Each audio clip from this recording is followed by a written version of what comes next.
Hey guys, my name is Jitesh and in this video I am going to tell you everything you need to know about GIC। तो दोस्तों I am sure अगर आप Canada में जाके पढ़ाई करने की प्लानिंग कर रहे हो तो आपने कभी ना कभी GIC के बारे में तो जरूर सुना होगा। तो आज की इस वीडियो में मैं आपको बताने वाला हूँ कि GIC होती क्या है, इसका पर्पस क्या है और क्या GIC सबमिट कराना कंपलसरी है या नहीं है, and all the other questions that you might have regarding GIC are going to be answered in this video. So without wasting any more time, let's begin.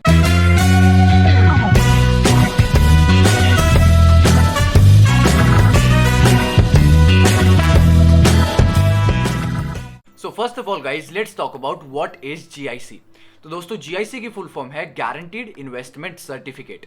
और अगर मैं आपको बिल्कुल सिंपल भाषा में समझाऊं तो दोस्तों जैसे हमारे इंडिया में FD का अकाउंट खुलता है, अगर आपके पास एक्स्ट्रा कैश पड़ा हो तो आप उसकी FD करा देते हो, फिर उस FD के अमाउंट पे आपको एनुअल इंटरेस्ट मिलता है 4% का या 5% का या 6% का।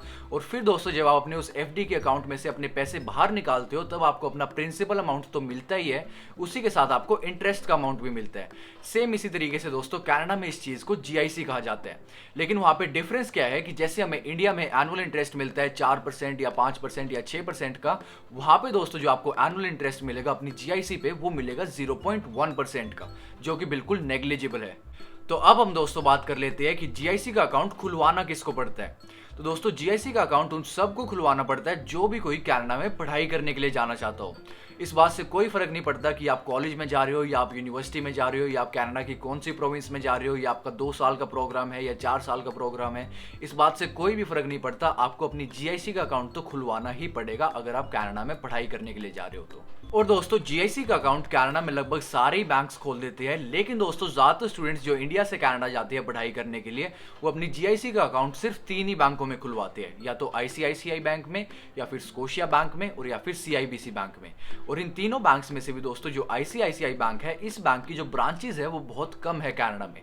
तो इसलिए दोस्तों अगर आपने इस बैंक में अपनी GIC का अकाउंट खुलवा लिया तो आपको काफी प्रॉब्लम्स आ सकती है। अगर आपको पैसे जमा कराने हुए या अगर आपको पैसे निकालने हुए या फिर अगर आपको बैंक से रिलेटेड कोई भी काम हुआ तो आपको काफी दूर दूर ट्रैवल करना पड़ेगा, जिसकी वजह से दोस्तों आपको काफी प्रॉब्लम्स हो सकती है।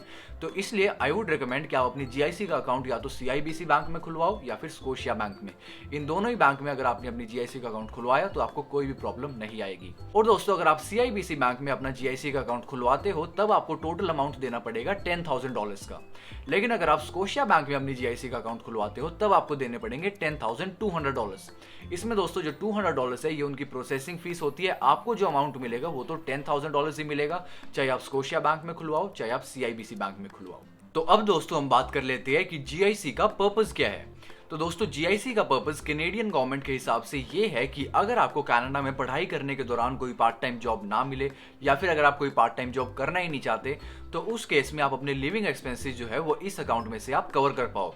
तो दोस्तों आपको अपने GIC के अकाउंट में से जब आप पहले महीने कनाडा में लैंड होगे तब आपको $2,000 मिलेंगे, क्योंकि दोस्तों आपके फर्स्ट मंथ के जो एक्सपेंसेस होंगे वो थोड़े ज्यादा होंगे। एंड उसके बाद दोस्तों उसके अगले महीने से लेकर नेक्स्ट 11 मंथ्स तक आपको हर एक महीने $670 मिलते रहेंगे इंस्टॉलमेंट्स में, जिनका पर्पस ये है कि अगर आपको कोई पार्ट टाइम जॉब ना मिले तो आप उन $670 को यूज कर पाओ अपने लिविंग एक्सपेंसेस को कवर करने के लिए।